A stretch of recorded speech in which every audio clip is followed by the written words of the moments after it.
Okay, let's make a start. Welcome everybody. Apologies, we have David, Mead and Julie Wood have apologies.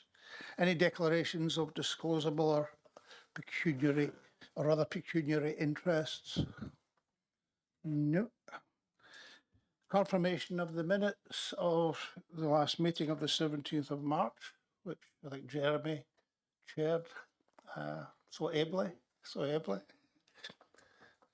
Any comments on those minutes, corrections or whatever? All happy with that? So we can accept that. No chair's announcements, no public participation. And we move to the housing assistance policy, and Jenny's going to take us through that. Thank you, Chair, and good evening, members. I'm pleased to present this report seeking Exec Committee's recommendation to Council to adopt the Housing Assistance Policy 2026.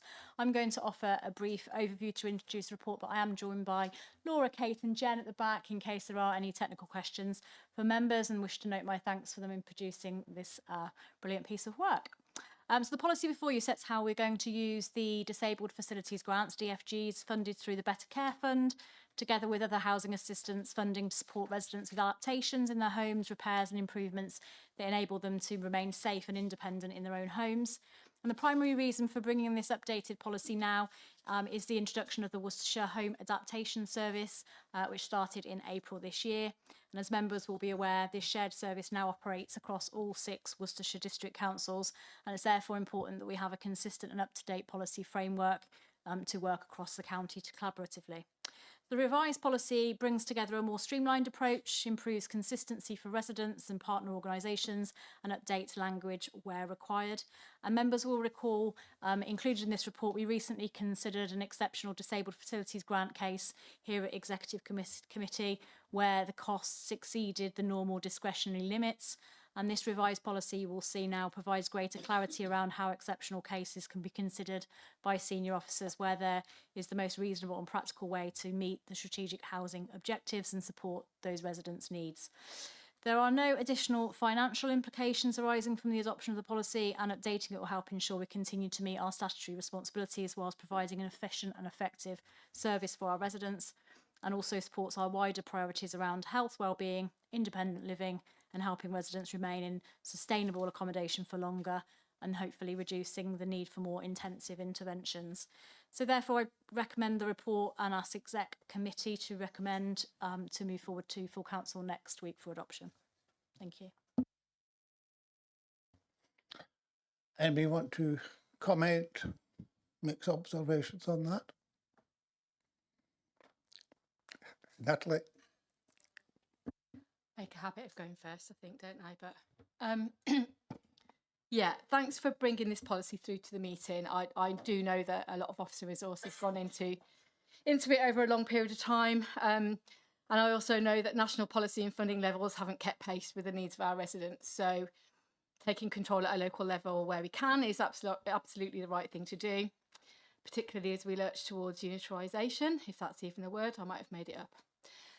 I particularly welcome the improved offer for veterans and their families. I actually used to work with someone who didn't manage to secure funding for home adaptations before her husband died from cancer. He was in a hospice. He couldn't come home to die, which is what he wanted to do because they couldn't get him through the front door. So you can imagine how distressing that was emotionally and financially for a family. So I do have a few questions too. So I think that there were some problems initially contacting the new service provider. So can I be assured that these problems have now been resolved and that our signposting information has also been updated? The web page was slightly out of date on our pages. And secondly, does this policy, or if it does, how does it influence the practices of registered providers? Because in my recent experience, they've become less person-centred and are relying on some quite vulnerable elderly residents to make good the works that they have, I'm not going to say botched up, but that they've gone in and done and left in a bit of a mess afterwards. For example, plastering ceilings and painting ceilings and things like that. So I don't know if this actually is aligned with any policies to do with RPs. Then historically, the shortage of OTs in the county, I'm sure everyone's aware of that. And given that a referral from an OT or a trusted assessor is one of the requirements of the qualifying criteria, is there now capacity in the service? And how will the OTs and TAs work together in practice? And related to that, are there any other workforce capacity issues that could jeopardise the efficiency of the service or the initiative?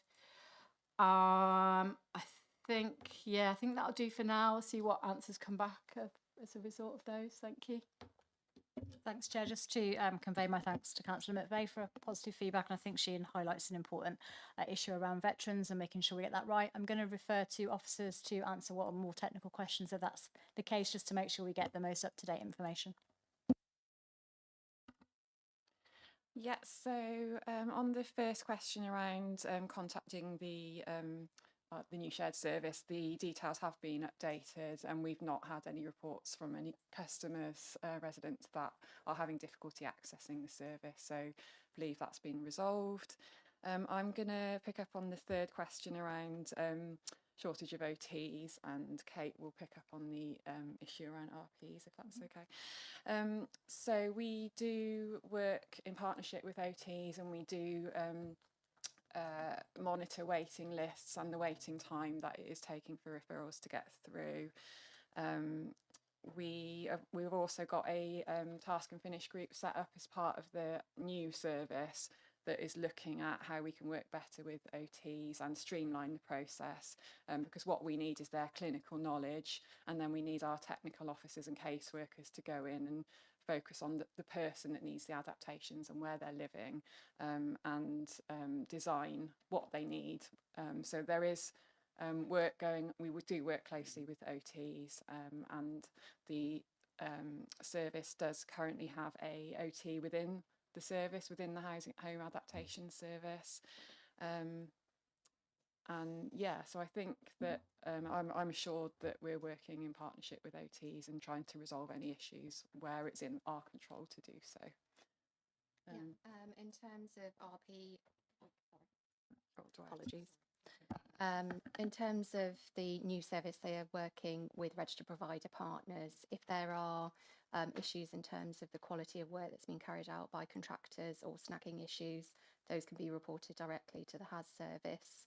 If you're having any difficulty in terms of that, I'm happy for those to be reported to the private sector housing team, and we can see what we can do to work with both the RP and HAS to come to a suitable resolution. Oh, thank you. Thanks for those responses. I'm still not clear on the role of the trusted assessor and how that kind of dovetails into the work of the OTs and how the caseloads might be managed. And how long is the waiting list at the moment, do you know, for your DFGs, just on average? Thanks. In terms of the trusted assessor, there are cases where it might be more straightforward adaptations where a qualified trusted assessor can carry out that assessment of needs rather than using an OT who can be involved in more complex adaptations. So are they healthcare professionals? I just don't know what their skill set is. I'm sorry if I'm asking the same question a lot. Trusted assessors, they can be healthcare professionals. They can also be other officers. So one of our officers within our private sector housing team is a qualified assessor. So it's a qualification requirement rather than necessarily needing to be a medical professional. Thanks. And then the last one about average waiting times at the moment for DFGs, do we know? Apologies, I think we're going to need to come back. I haven't looked at them since the end of last quarter, but yeah, we will come back to you on that with the correct data. Okay, you happy with that? Natalie, thanks. Any other questions, comments? We have Jeremy. I'm happy to second it. Second it, yeah, I've just come to that. You caught me out there. Right, we have proposer and seconder. Shall we go to the vote? So all those in favour, please raise your cards now, please. That's unanimous.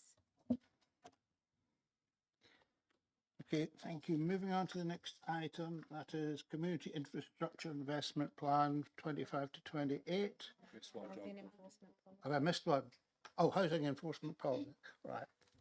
Yes, staying It's Jenny anyway. indeed, staying with me Jenny, again. any thoughts? Been very busy and productive in housing again in the last few weeks. So this is a second report this evening on a similar vein of housing. Again, to seek for exec's recommendation to go on to full council next week. And the primary reason for bringing this policy forward is the introduction of the Renters' Right Act 2025, which, as you know, represents the most significant reform of the private rented sector that we have seen in many years. And the Act introduces a range of new duties and enforcement powers for councils, including responsibilities relating to landlord compliance, tenant protections, and the use of civil penalties. So it's therefore essential that we have a housing enforcement policy updated to reflect this new legislative framework. One word I can never say quickly. The policy provides a clear and proportionate approach to enforcement, supporting a fair and well-regulated private sector that we want to see, giving clarity to responsible landlords and ensuring that those poor standards and unlawful practices can be addressed inconsistently. The proposed policy is based on a nationally developed model, adapted where necessary to reflect our local circumstances, and helps us to ensure consistency and supports the effective implementation of that new legislation, reducing the risk of any legal challenge.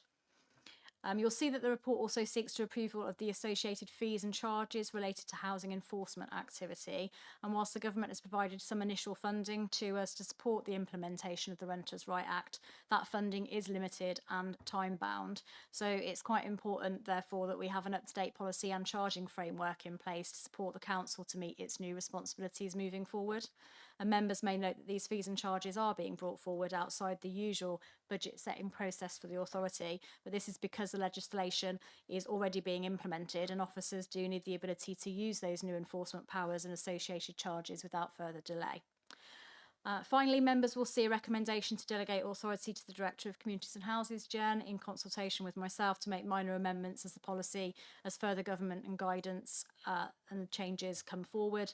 And given the elements of the Act are being implemented in phases, this will ensure the policy can remain current and effective. So hopefully I have a seconder, but look forward to any comments and questions. Any comments, questions, clarifications? Daniel? Just say I'm happy to second this.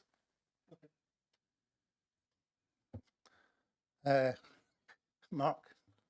Yeah, thanks for this. I think it's a very good policy, and I certainly welcome the policy under the Renters' Rights Act. I think it's long overdue.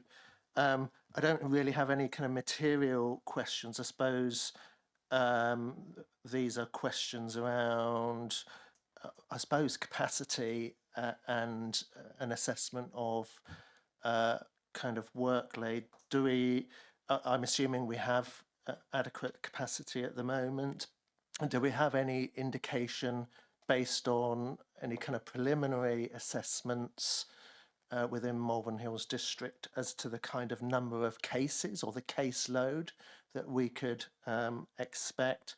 And my other question is, given this is a relatively new policy, I'm sure there'll be lots of kind of lessons and practical learnings over the next 12 months. Is there any kind of formal review policy where these lessons and learnings will perhaps be brought forward into the updating of this policy going forward? Thank you, Chair. Again, they're really good questions, and I'm going to ask officers. We absolutely have had an eye on resource capacity and impact, but I'll pass over to Jen or others if they want to give you a bit more detail about what's happening in the housing area as we move forward.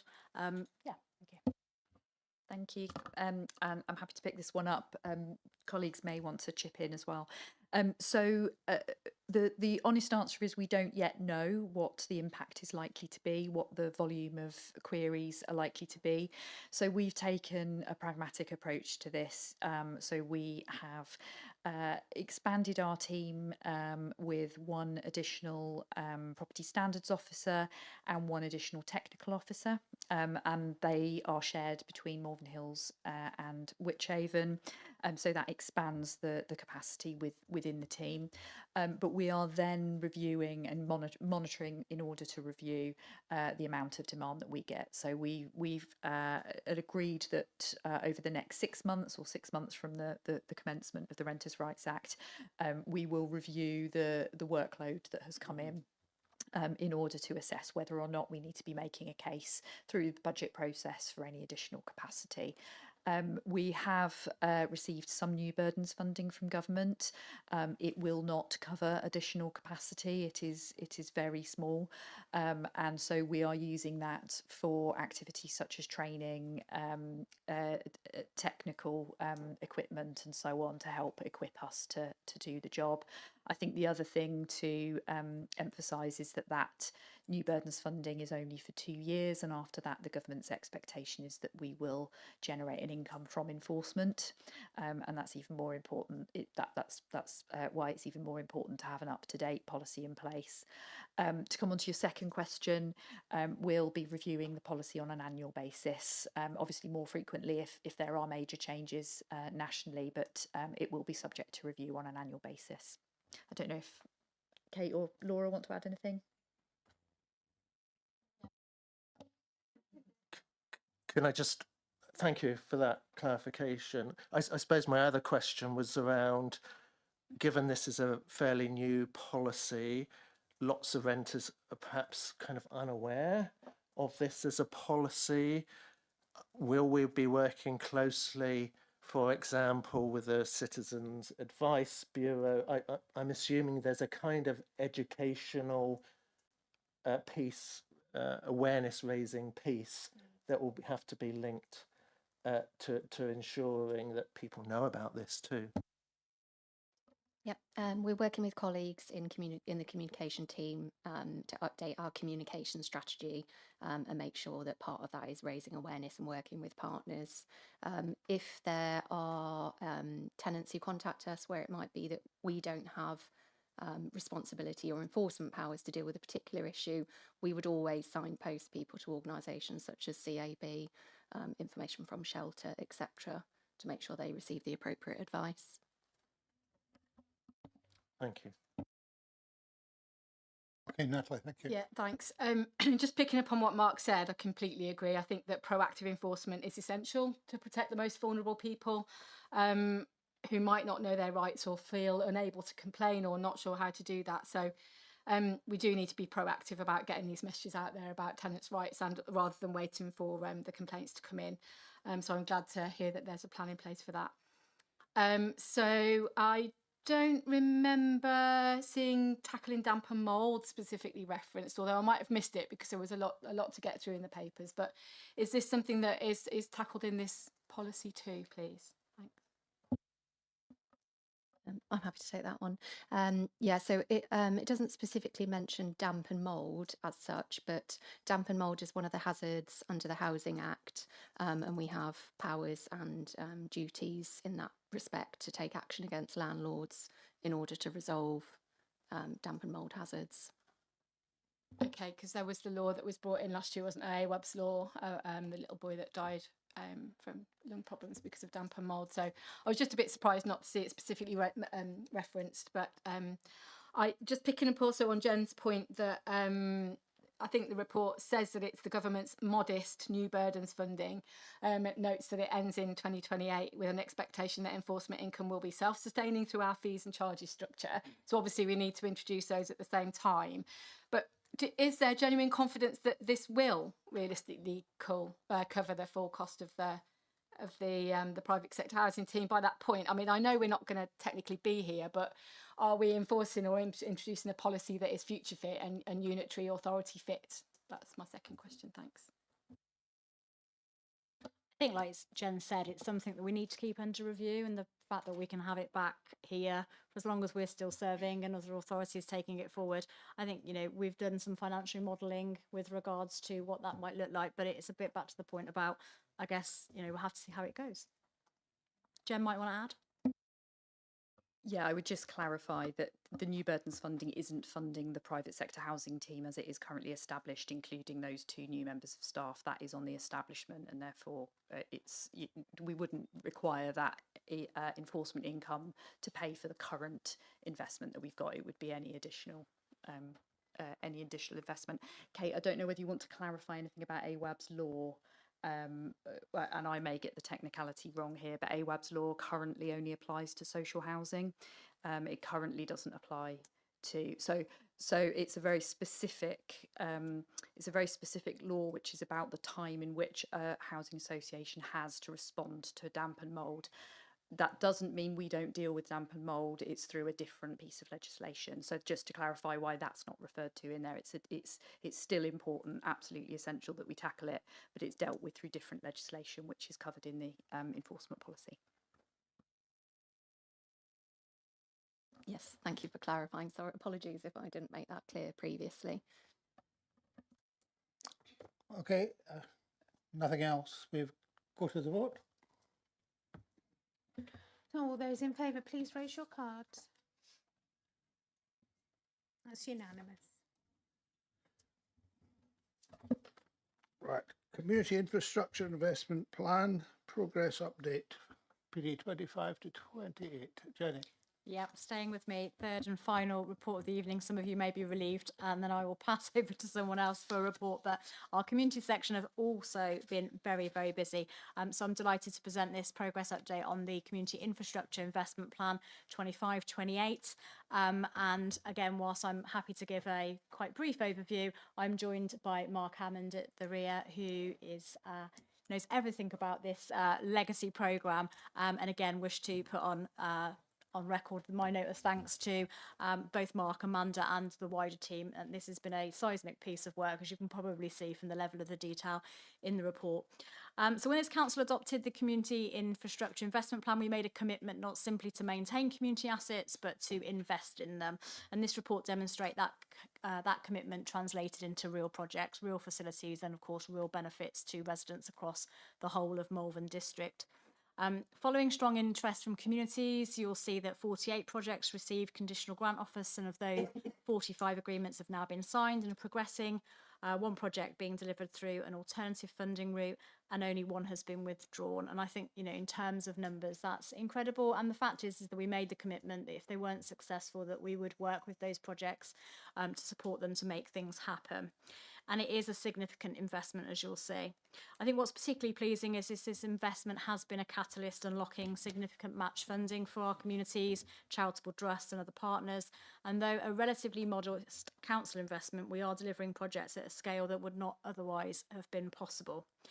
And as you know, I've said before, it's reaching communities across the district, which was a particular priority of mine, ensuring that we had an equitable spread, getting to some of those communities that may previously have not received investment in some of those projects they wanted to. Members will note the report is also asking you to approve up to 157,000 of unallocated community infrastructure levy funding to address a funding gap for the Holt Village Hall project. So despite substantial fundraising and match funding secured locally, there is a gap. And in addition, members are also asked to approve the allocation of unallocated SIL reserves to support 2 strategically important projects already identified within the plan, both at the Upton Hill Centre and the development of the new Leysington Community Hub. Both projects are considerably sized projects that will provide benefits through enhanced sports wellbeing and better community facilities. Members may note in the report this funding is already held by the council. It currently remains unallocated, and so the choice really before us is whether to invest these funds now in projects that are ready to proceed to deliver those tangible benefits, or risk losing the opportunity to direct that investment locally as local government reorganises. I just finally want to say it's a powerful example of, I think, where the council has made an absolute difference with leadership and investment. But many of these projects have only been possible because of the extraordinary efforts of those volunteers, community organisations, parish councils, trustees and the likes, who have dedicated countless hours to bring in some of these ambitions to life. And I just obviously wanted to note that. So yeah, I recommend the report to go forward. It is a report to note, but love to hear some of the comments and feedback. just a point of clarification. I think you said 257,000 of unallocated SIL for Hope Village Hall. It's 157 in the report. I think I did say 157, but Well, I may have misheard I you. apologise I for may have clarity. misheard you. And I'm just looking at Mark to double check. It's 157. Yeah. Yep. Okay. Jeremy. Thanks. The report isn't to note, it's also to approve the SIL funding. So I'm happy to second it. I just wanted to make a couple of comments, particularly in relation to the Upton Hill Centre. This report is to allocate the money.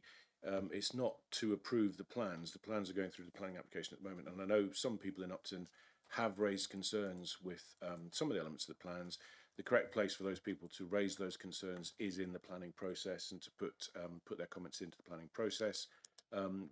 As far as approving the money to enable the Upton Hill and the Lysington and Holt Village to go ahead, I'm more than happy to second this. This is what we set out to do when we took over as leader and deputy leader, to leave a legacy behind once this district council, if the government gets its act together, dissolves. So I'm happy to second this.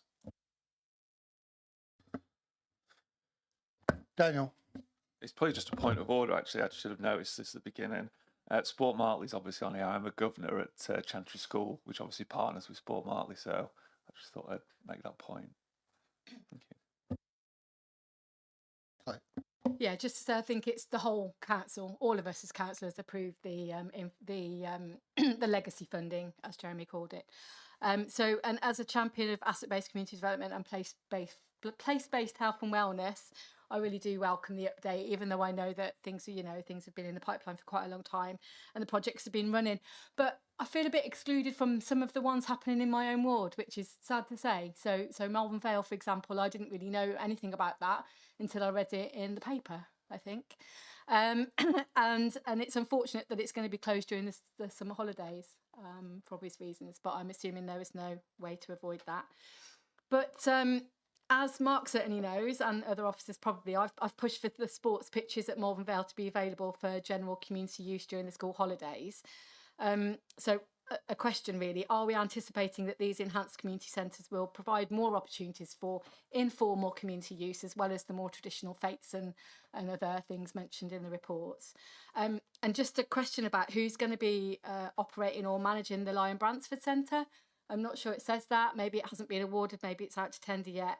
But are those plans sustainable post LGR? You know, are we looking at designating it as an asset of community value, or how does that kind of all work once we're not around anymore? So 2 questions, I think there, maybe 3. Sorry, Mark. Thanks, Nat. Thanks, Chair. I'll kick off and I'll pass over to Mark, particularly on the last question.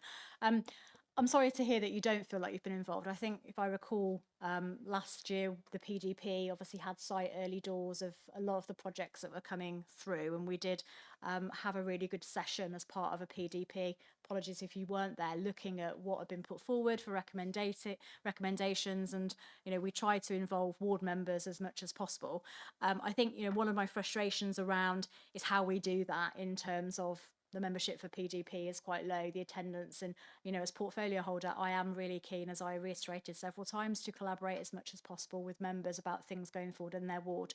So earlier this week, I met with Jen and Amanda and others to talk through the second fund, which kind of comes onto your second question, which will be launched later this year as part of that further programme of funding, which is particularly around supporting the ambition for community hubs for wellbeing, which of course this legacy programme also focused on helping. So I guess to answer your question, do we want to encourage and help facilitate more informal community activity? Absolutely. This was about investing in infrastructure to provide places for communities to do that. But as you'll know, we've got a further programme of investment coming forward that encourages cultural activity, arts, and will be very much more revenue based, to particularly look at how we support volunteering access. We've provided funding to Community Malvern Action Trust. I've probably got the name the wrong way round, and hoping to have them in following their investment to a PDP so that we can explore with them how that's working. So we absolutely want to boost in an asset based way what communities want to do. and to help them to achieve it. So, you know, more than happy to have a further conversation offline, Nat, around how we can make sure that you and other members feel more involved. But I think it has to be obviously a two-way street, and I can provide opportunities, but sometimes it can be challenging to get the feedback that I'm looking for. I'm going to pass over to Mark, if that's okay, to answer the third question and to maybe add anything he wants to, having overseen this programme from start to finish. Thank you, Jenny. Yes, I mean, in terms of Malvern Vale particularly, that will grow as a community hub for wellbeing. Freedom Leisure will resource it as such, and therefore there will be a wider access to the facilities, including the pitches, as you mentioned. In terms of Lycentum, we'll be bringing a paper forward in the future around proposals for the operating models. There are various options on the table. As officers, we'll work through those options and come forward with the proposals. Obviously subject to approval of the funding tonight and forthcoming planning. That project probably won't be delivered for another 12 months or so in terms of completion. So we do have time to work through the operating approaches and come back with recommendations. Thank you. Yeah, I was at the PDP, Jen, and I knew about Malvern Vale, but that's the last I heard about it until it was closing for redevelopment. So I just felt that I could have been a bit, you know, better informed. I'm sure John will agree with me that John doesn't come to the PDP, and I'm sure he didn't know about it at all. But yeah, so it's just keeping that communication going, really. So I was certainly aware of the project and of all of the others, but just not after that point until now, is what I'm saying. But thank you, and I'm pleased that there will be some wider community accessibility to some of the pitches and centres going forward. Anybody else commenting on this? Okay, we have a proposal and a seconder for this item, so let's go to the vote. To all those voting in favour? That's unanimous. Thank you, everybody. Next item is David on the adoption of the South Worcestershire air quality. Etc. Thank you very much, Mr. Chairman. Yes, very interesting. On the 17th of March, we approved that these four SPDs, I call them SPDs, developer contributions, whatever you like to call them, all went out to consultation, which seemed very popular because there were quite a lot of comments came back in from members of the public, other councils, developers, lots of people. So I was quite pleased with that. I don't have any questions on this. I'm quite happy with it as it is. I'm a bit worried that there isn't going to be quite enough money to sort of sustain all the sort of construction and what have you that's going to come forward. But that will be up to the various groups and the developers to sort of do all of that and get that on site.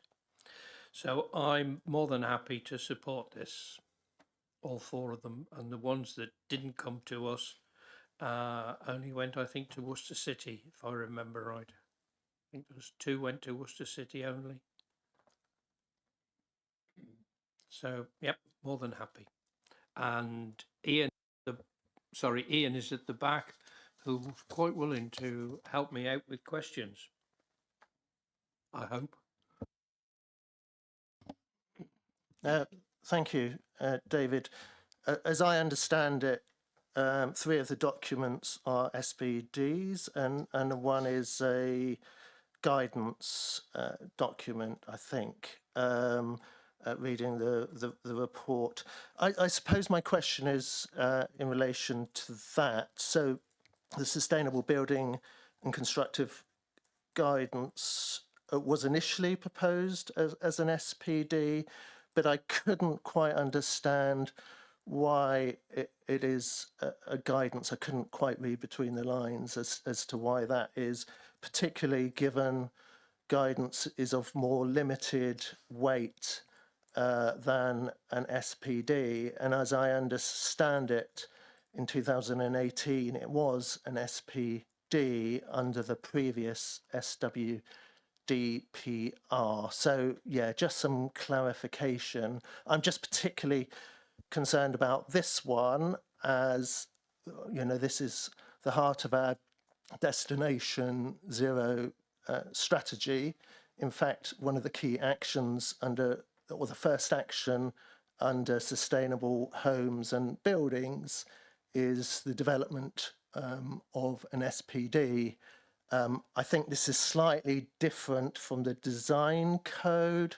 I think Witchhaven has produced a design code, and I believe that is still to be produced by Malvern Hill. So just some clarity around that, given there seems to be a bit of disconnect between what we have in Destination Zero under the second priority and completing an SPD, which in my view is a bit of a let-out clause for developers, given the guidance note is of limited weight. And to be honest, I'm not sure whether that many developers will pay much attention to that.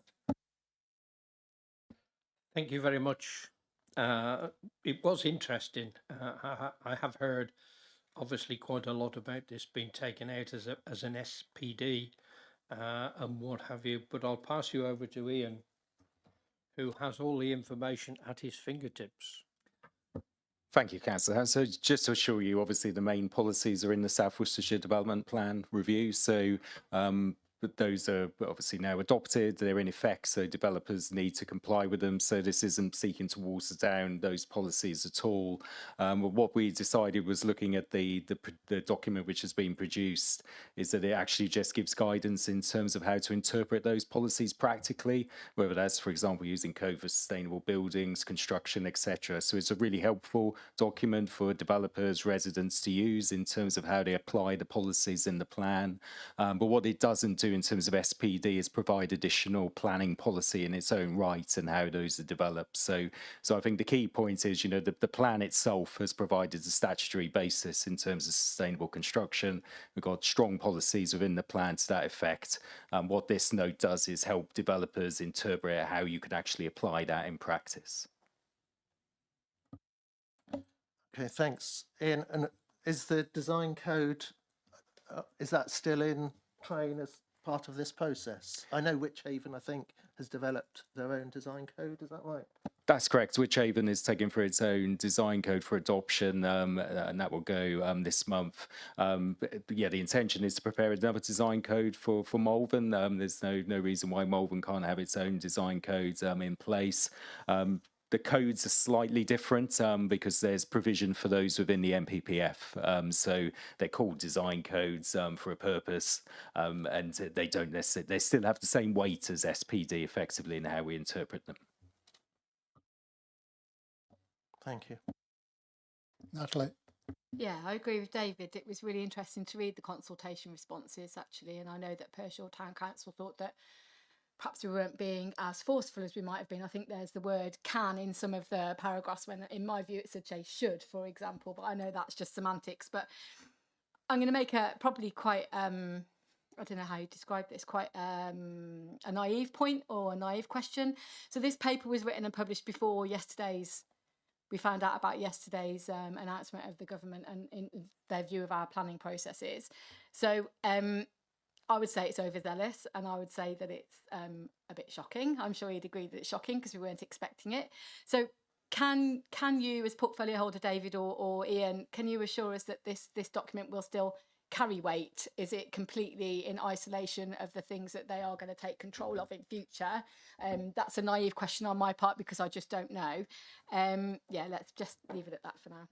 Ian, would you want to come in? Yeah, definitely. So it's important, even with the designation, that the planning policies that are in effect still have to be applied to planning applications. This is just purely the designation affects the route that an applicant can take as to whether they apply to the council, which they can still seek to do, or whether they apply directly to the planning inspectorate. Regardless of which route they go down, the inspectorate or us will still have regard to the policy framework which is in place in Malvern or Wychavon. So it makes no material difference in the assessment of the planning applications submitted. That's good to know, I think, although I don't trust them, to be honest with you. Can I ask a question about the affordable housing SPD? Or does anyone else have anything to ask on the other bit first then? Thanks. Yeah, I'm just wondering if you think it adequately prioritises social rent. I think that's often regarded as the most genuinely affordable tenure, and we all know that there's no such thing as affordable housing anyway, to be honest with you, is there? Because I think it's regarded as being preferable to shared ownership or to discounted market sale, because they're generally considered to benefit fewer people. So do you think that we are giving enough weight to the social rent element? Definitely, yeah, and the plan itself gives more weight to the social rent section as well. So we actually changed the affordable housing policy through the course of the examination to put more weight on social rent, remove the first homes provision which was in there previously. So there's definitely strong emphasis on social rent being provided through the planning process, and this SPD reinforces that. Brilliant. And then I know it mentions about space standards in the SPD, but not so much about, it mentions solar panels, but not so much about other sustainable energy sources. And I wonder if that's something beyond this policy and would be picked up somewhere else. And things like EV chargers and community growing schemes and all sorts of, growing spaces.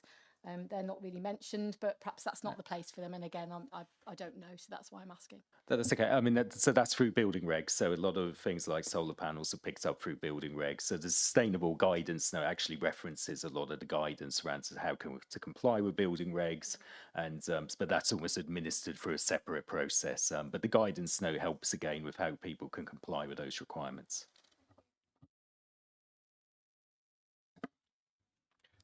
I'd like to ask a question if I can, because I haven't had a response yet.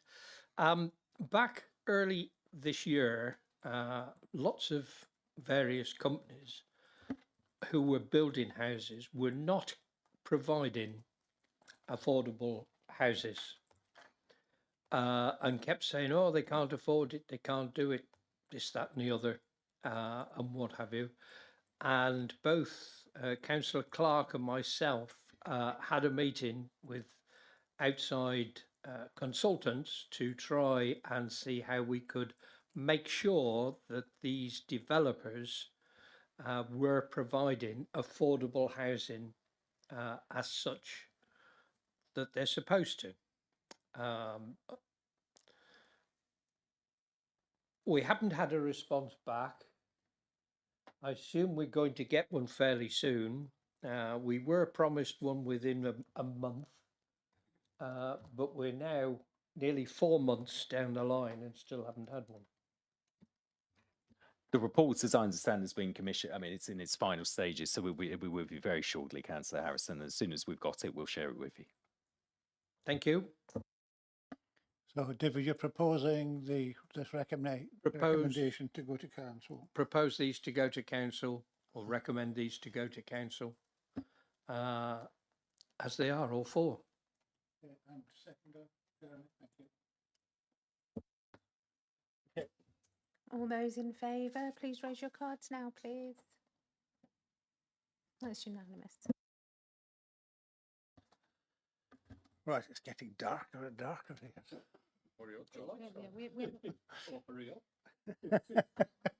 Right, financial outturn 25-26. This is for the period that we've just been through, and we're going to have a look at this against the approved budget, and then there's a carry forward into 26-27. The statement of accounts to be approved by the external auditor will be submitted, or is to be submitted by the 31st of January next year. So that's 2027. So that's the deadline for that submission. Looking at the revenue expenditure, table 1, we show the net expenditure budgeted, the actual, and the difference between these in the underspend column. And against the approved budget of 10.7 million, the underspend is 385,000, so it's about 3.6% within the budgeted target. Underspend in this case is due to higher interest rates being sustained throughout the year, and also there are staff vacancies. There's some extra expenditure over and above what we'd anticipated, but overall we've got a 3.6% within our budgeted target. So I'd like to thank the finance team for managing all this and making sure that we come out on the right side. The funding position, this is along with a lift. The business rates income has been boosted, and the general fund is now 7,242,000. So on the capital expenditure, we spent nearly £5 million in 25-26, and we've got an underspend of 11.8 million against what was projected.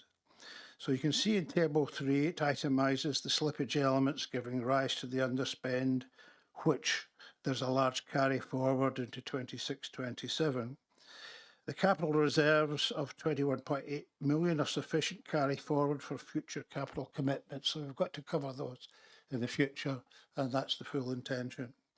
On the cash management side, we've got the end of year cash balance of 30.8 million, which is an increase in the previous year. Investment interest of 1.85 million, which is again, year on year, I keep saying this, is an excellent performance against our budgeted estimate, which was 1.2 million. This is really as a result of the interest rate environment actually holding up longer than expected. There have been up pressures and down pressures in it, but we've actually the up pressures have held up for longer than we'd anticipated. Table 4 shows a breakdown of the money in the CCLA and Treasury elements, and really overall I would say that we are financially very, very healthy, and a great recommendation for all the staff involved in that from the council I think is warranted here. So thank you for that. I can go over to any comments, questions or whatever on it. Natalie. Yeah, thanks Andy and team as always for doing such an excellent job. This is about money, so I'm going to ask it now. So when will we be told by government that with the LGR happening and that whole process, when will we be told that we can't spend any more money? Do we know that yet? So we're waiting for a structural changes order, which will dictate quite a lot what's going to happen and what needs to happen between now and the new councils coming into being. We expect as part, and it's still to be determined, but we expect as part of that, we'll be told about Section 24 directions, which is what restricts our spending decisions insofar as anything over a certain level has to be signed off by the Shadow Council. Shadow Councils don't come into place until May 2027. So strictly speaking, we're looking at June 2027 before those restrictions come into play.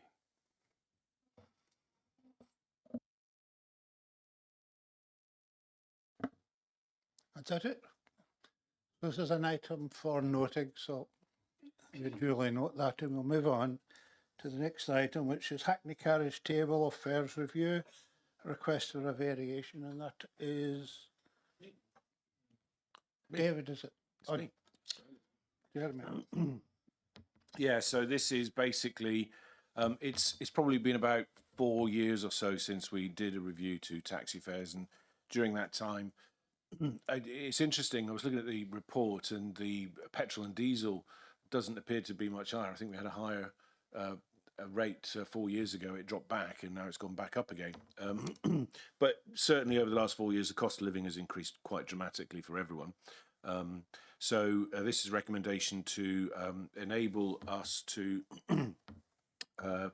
note the formal request for the taxi trade to put an increase through, consider the information presented in the report, and then go through the statutory process for consultation on the preferred agreed option, which is to increase the rates that the taxis are able to charge. This has been put together by Niall, who is here to answer any questions. Get them in quick because he's about to leave the company, as we would say. He's finishing up with Malvern Hills very shortly. So I'd like to take the time to thank him for all that he's done for us in his tenure in this role. But happy to propose this and hopefully answer any questions with Niall's help.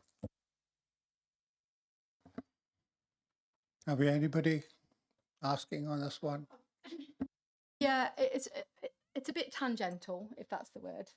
But are we still incentivising EVs for taxi drivers to use? I think we did something around licensing, didn't we, to encourage EV use by the taxi drivers. So that's the first one. But you mentioned cost of living rises, and of course that does affect everybody. And I'm just wondering as well whether any formal impact assessment's been done on the fare increase in terms of some of our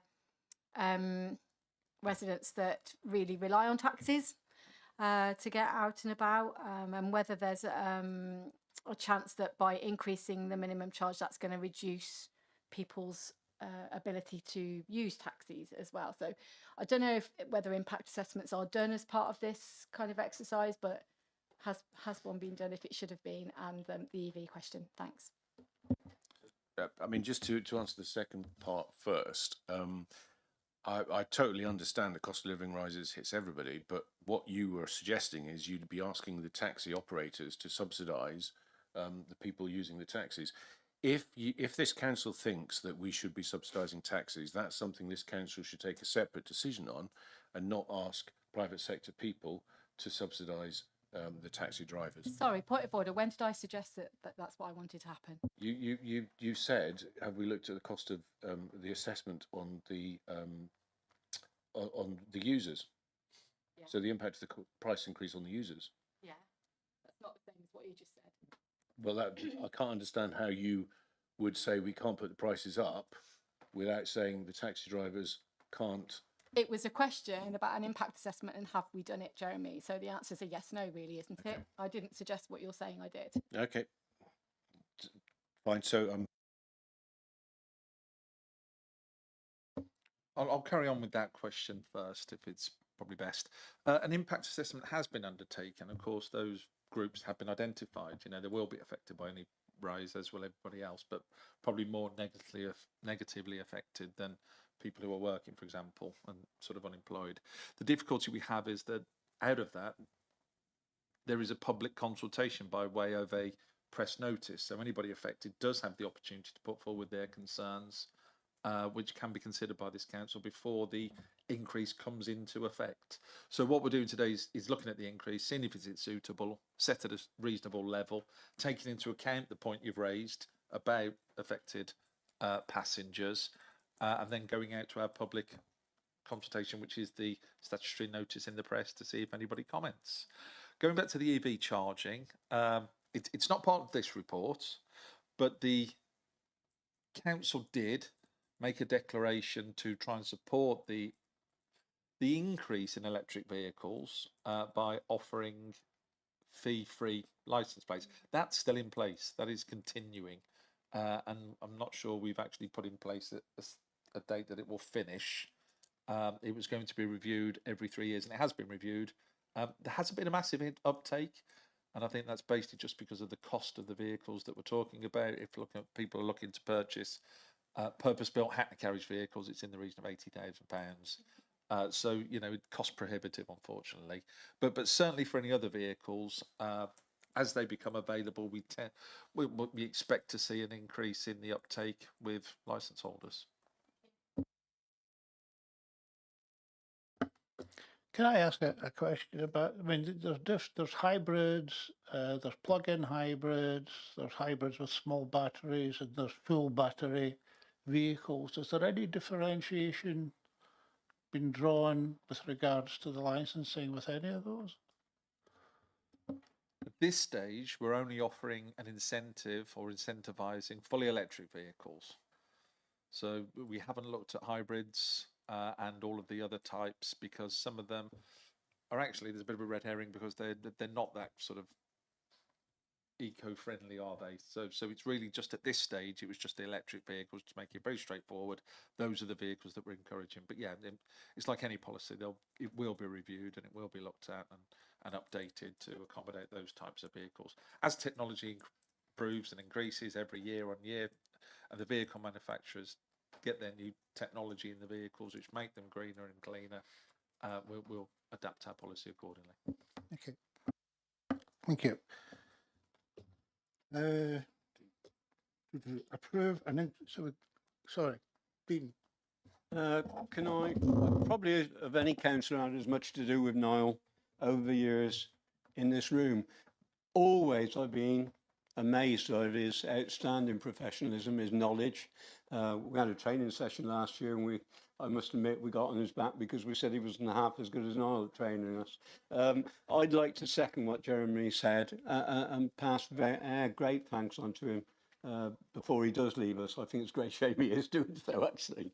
But that, I certainly echo Jeremy's words. Thank you. Okay, Jeremy's proposing an increase to the council tax carriage fare tariff. Have we got a seconder for that? Daniel, thanks. So we'll go to the vote. So all those in favour, can you please raise your cards now?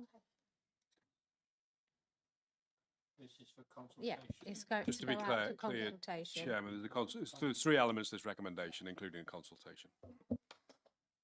That's unanimous. All right. Oops. Right, we're going on to Harrowfields Community Infrastructure Levy Project proposal, and David's going to take us on that one.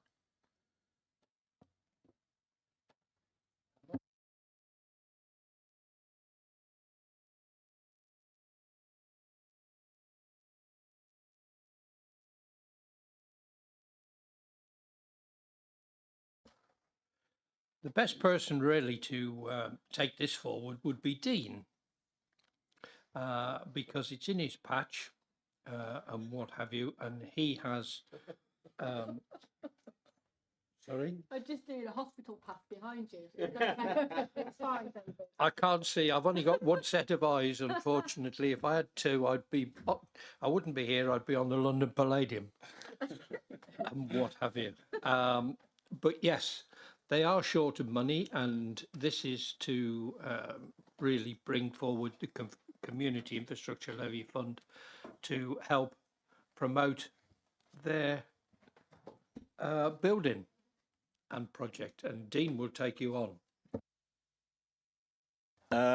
It's interesting that we bought Harrowfields during lockdown. I'm not sure on the process was totally followed through, but it was, as far as I understand it, to be a carbon offset project. And since that, it's become a biodiversity project. Our officers have engaged local schools and community generally.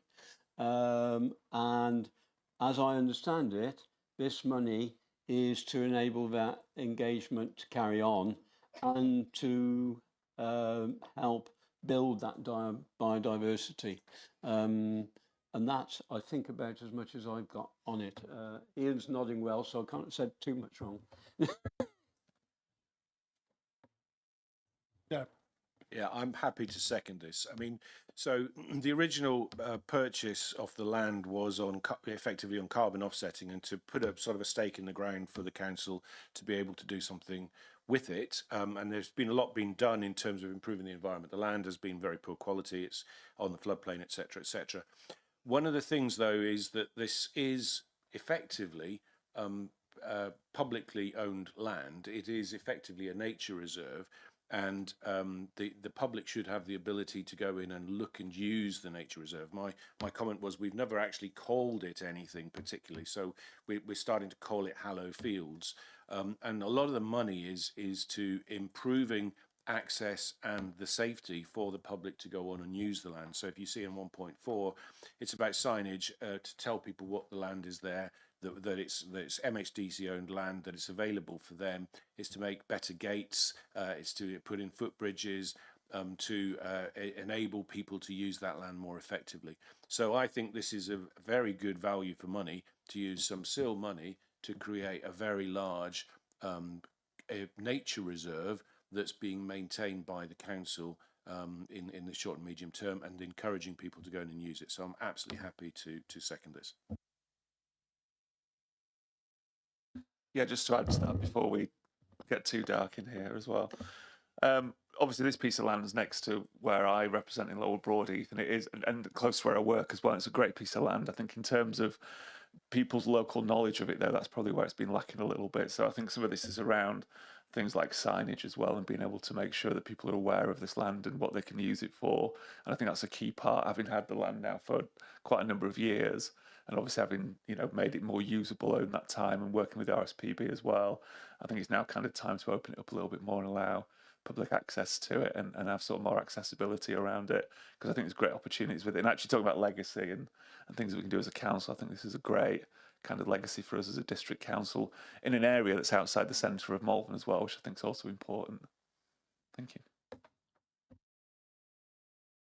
Natalie got in before you. Who? What? Me? Yeah. Oh, okay. Sorry. Yeah, no, I don't disagree with any of that. A few of us went and had a visit around and had a lovely walk around and saw some and heard some bird species and butterflies and all sorts of things that I didn't know were there. And I know that there is an ambition to bring curlews back there as well. I'm not sure if that actually happened, but as an endangered red list species, it would be great to get some curlews back there. So I've got a suggestion in naming the site. Can we ask local people and maybe local school children to be involved in naming the site, because they will call it what they call it. We could call it what we want, but I'm sure there's a local nickname for what it's referred to, probably by the kids or the families around and about. So rather than us naming it, I think that might be better, and it would include it would encourage some community ownership of the area as well, and hopefully that it's looked after and respected as we fail to exist. Which brings me on to my second point, really, and I totally agree with allocating the funding for now, but when we're relying on volunteer labour to kind of keep this maintained, really, as a site, what happens when we're not here anymore, and who takes that on? And, you know, I'm just a bit worried about, you know, it becoming into a state of disrepair. You know, we haven't invested much in the last 6 years by the looks of it, so who's going to take that on once we get it back up to scratch? Thank you.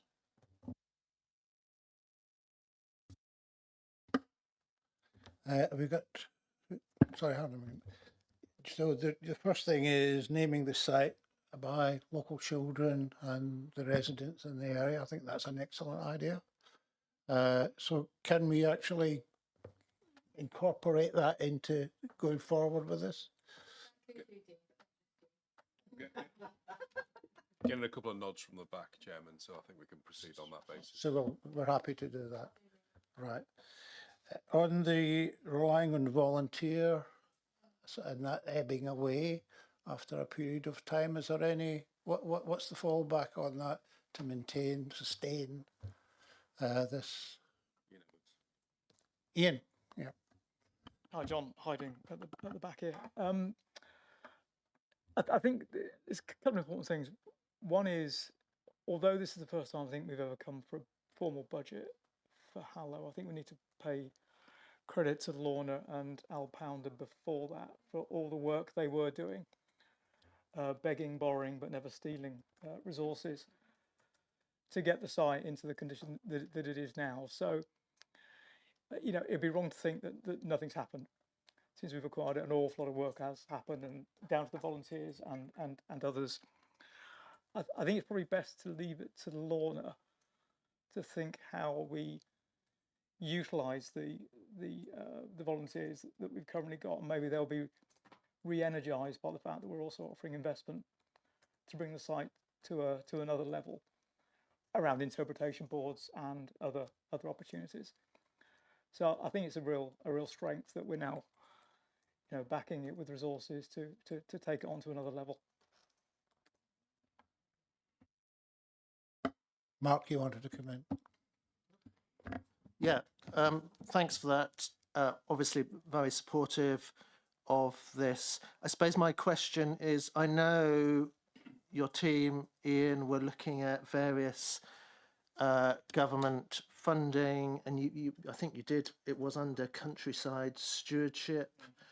I know DEFRA in the last couple of months have just launched this new environmental farming initiative. And I think the last few weeks they've announced a new grant funding window is about to open in a couple of months for small scale pieces of land, which just like this, which includes capital projects such as fencing, interpretation, and actually, I think placing a big emphasis on public access. So I suppose my question is, are we maximising the opportunities for those new funding opportunities alongside whatever we provide as a council? We certainly will be, and as you point out, Mark, I think it was the high level stewardship scheme has contributed not a huge amount of money, because there's never a huge amount of money in those schemes, but it certainly helped a lot of the work that the volunteers and others have done, and be assured we'll exhaust every funding opportunity we can to match what I hope we agree to tonight. Thank you. Oops. Is that it? We've got, David, I take it you're proposing. Yes, that's no problems at all, Mr. And Chairman. Jeremy's seconded it. Yeah. So all those for approving the allocation, please raise your card now. That's unanimous. Right, we're on to the final item, which is the annual performance report for 25-26. And I think to start off to say to the whole of the council that they have done a really, really excellent job in improving year on year and getting to the point where we are at the moment, where every bit of performance is improved as you go through that documentation. So in the first instance, we've got the SWDPR has been adopted March 26 this year, and there's been a revised NPPF which was published, which resulted in a significant increase in housing numbers. So that's come along. I'm not sure it's come in sideways, because it's come in straight and hit us in the face. So what that means is the South Worcestershire councils there's an immediate review of the plan to meet these new housing numbers. And new regulations require a faster timeline for plan making. So the South Worcestershire Council therefore must begin a 30-month local plan making process by the 31st of October this year. So that's a new environment, or a changed environment, which we have to respond to. On the services, I think it's been particularly noticeable on the improvements that we've had. And the highlights are positive. There is no reds. We've got in the RGB red, green and amber, or red, amber and green, traffic light indicators for the different levels of performance. So I'd like to say, first of all, in terms of the planning team, how noticeable it is that they've actually got to grips with the things that have been year on year holding us back. And I would like to thank Ian MacLeod, who's come in as the director of that, in transforming the planning team in such a way that they've lifted the level of performance up. There is only one amber. Having said that, everything else is green, and that's on the validations, but it's noticeable that the figures there have also improved. So it's not as if it's stagnant, it's as if, I think there was a review earlier this year, which was actually said, how do we go about improving? And I think that's actually come through. So thanks to Ian and thanks to the team for that, and it's something I think we're all proud of. Staff sickness, which was something that comes up year after year. I think everybody's been worried about our staff. We do actually care very seriously that staff are happy, well contented, well rewarded and appreciated. And their health and well-being is very, very important to us. And we've now actually reduced the staff sickness, which is an indication of to some extent of the well-being, because these sort of things will affect your general health.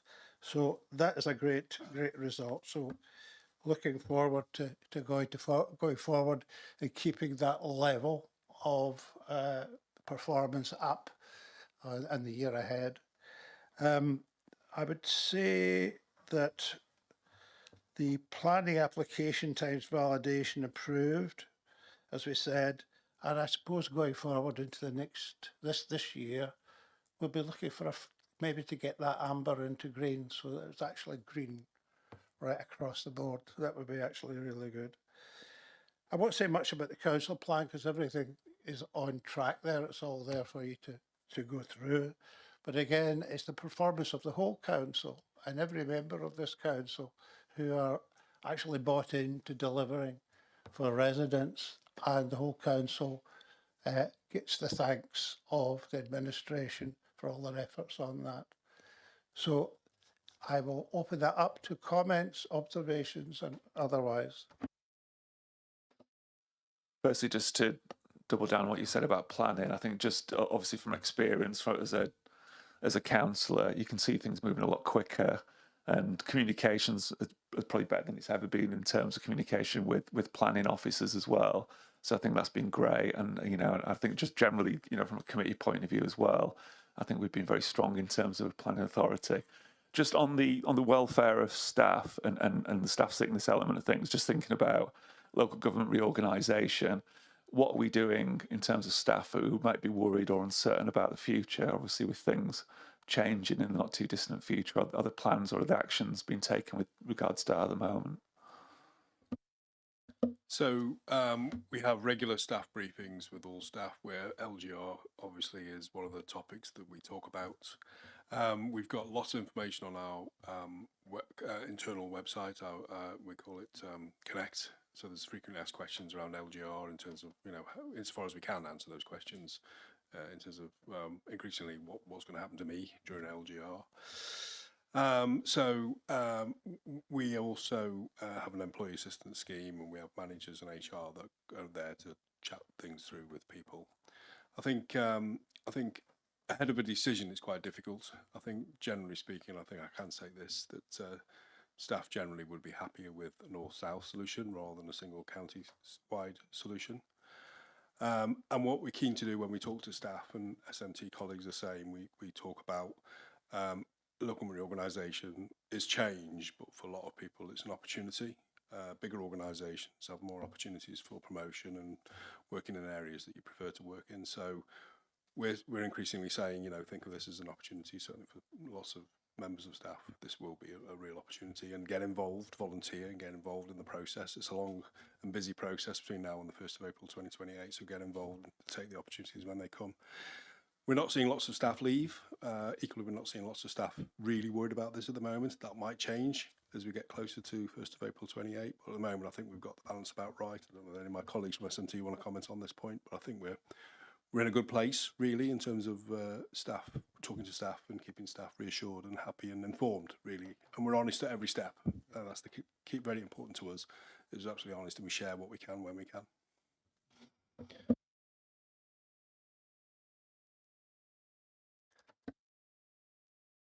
Oh, sorry, I wasn't looking. So as usual, there's a lot to be proud of in this report, and we have got fantastic officers who get on with their jobs, basically, despite what's going on around them. So I would like to thank them myself too. Picking up on John's point about planning performance, I mean, it's obvious that there have been some significant improvements, and it's just a shame that government don't seem to have picked up on that particular issue. So I will take the opportunity to say that. And also just to highlight a couple of points in addition to those that John's already mentioned, with cases of domestic violence or reported domestic violence continuing to increase nationwide. I was really pleased to see about the continued focus on providing adequate and timely support. So the steps to take to open the Safe House, for example, which again, I don't think I knew about that. So I was really pleased to read about that. And really good to see that the attendance at the Cut It Out sessions is still high, because I funded 3 of those in my county division this year, and so I'm pleased about that. Also, that there's an updated temporary accommodation procedure that's been introduced. I'm not sure what that is and where I could find it, but I would like to know more about that, if that's okay. Empty homes, though, that still feels a bit like an abstract concept to me, if I'm honest with you. And the paper says that the new Empty Homes Grant Initiative scheme has been developed and it'll be introduced. It says early 2026-27, but obviously that's 2 very different things. So I don't know when that is going to be introduced. Does it mean late 2026, early 2027? But yeah, so I'd like to know when that's coming in. Also, when will we know the rollout of the food waste collection programme? Because I'm keen to promote that to my residents. We do regular newsletters, and it'll be really nice to put something in there to make sure that take-up's good. And to end on a lighter note, do we know how many House Martins have moved into their Desres on Malvern Vale? Thank you. Right. House Martins, I think, might be quite a difficult question. Unless somebody's standing counting them. But Jeremy, you wanted to come in. Just on the household waste, so we did put some communication out saying that the household waste would start on a rollout basis, area by area, from October this year. So that will impact this numbers, and that's what I was going to pick up on. Was I'm always looking at the recycling percentage, and the household waste should have a big impact on how much of our waste is being composted, which reduces the amount that goes to the incinerator. So we did do some promotion saying we didn't want everyone to contact us now, because it's going to be a staged rollout from October onwards, but we think we'll have everyone out by the end of this fiscal 26-27. Yeah, thanks for that. I'm just interested in knowing where's first, really, and then where's next, and where's after that, just so that we can help you get it out there. Can I answer it by avoiding it? We've got a clear comm strategy about when we're going to release which areas we're going into, and I wouldn't want to set heads running by announcing it publicly here, but I will, of course, we can have a conversation, and I'll update any member who wishes to know.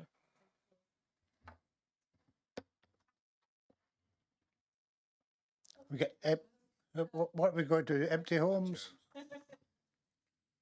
Thank you. I think it's always the double Gen Act, and we're quite sure who's going to answer. I think there was 2 questions or requests within that, so forgive me, Nat, if there was more. The first was around clarity of the 26-27 in terms of the financial assistance for the empty homes. That's financial year 26-27, so might not have been very clear, but that obviously was subject to a more in-depth report that came through council in terms of the work of the empty homes officer. I think the other point was about quite liking to see and read the policy around temporary accommodation. I'm sure Jen can take away an action to send that through to you. Welcome any questions and comments off the back of that. Was that all of your points? And again, to thank you for your positive feedback about some of the work around domestic abuse and housing. We are very incredibly lucky here to have such a high performing, good, great team of people doing some great work, which I know that you and I have both had the privilege to work with. So again, always think it's a great opportunity to put on thanks our record to officers.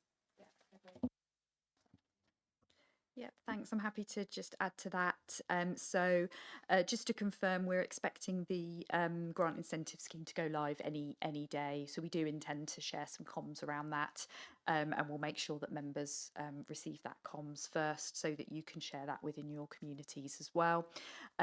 We did share a quarterly report by our Empty Homes Officer, David, with through Vic's Roundup, and it might be worth us sharing that again to members, because it's got a lot of really rich information, including case studies, but also numbers of interventions he's made and the success he's achieving.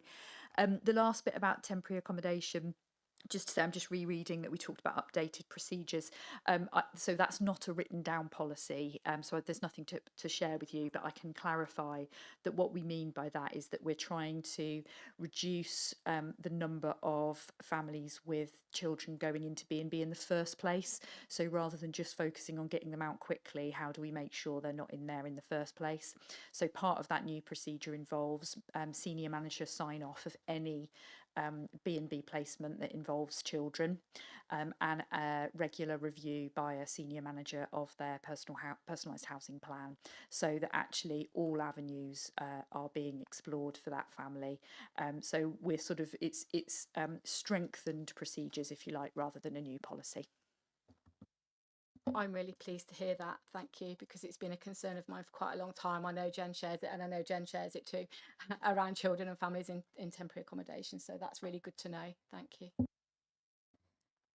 Jen, just point of clarification, has there been an update to the empty homes information that we had recently, or is it, were you talking about sharing the same report again, or what?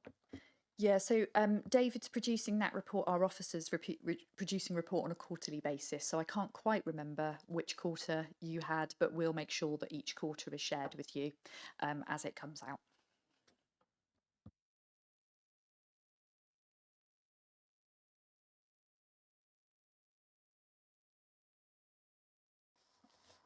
First one's noting.